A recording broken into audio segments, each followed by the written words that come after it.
చప్పట్లు కొడదాం అండి, గట్టిగా చప్పట్లు కొడదాం. సార్ మొదటగా క్యాండిల్ వెలిగిస్తా ఉన్నారు. వారి యొక్క క్యాండిల్ మనం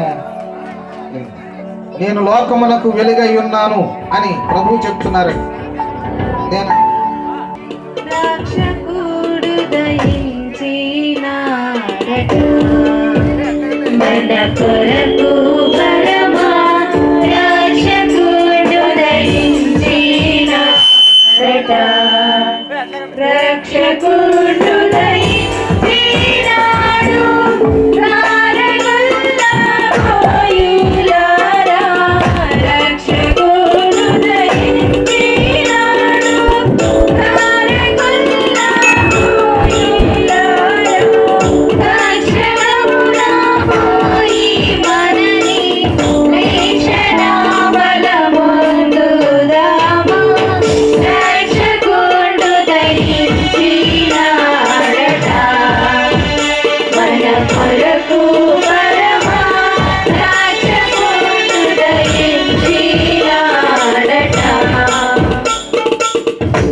హ్యాపీ హ్యాపీ క్రిస్మస్. దయచేసి మీ క్యాండిల్ పైకి చూపించండి. Merry Christmas, happy happy Christmas, merry merry Christmas. క్రీస్తు నేడు పుట్టెను, క్రీస్తు నేడు పుట్టెను. Merry Christmas, happy Christmas, happy Christmas, merry merry Christmas, happy Christmas. క్రీస్తు నేడు పుట్టెను. మీకు మా ఈ వీడియో కనుక నచ్చితే ప్లీజ్ మన ఛానల్ని subscribe, like and share. Thank you.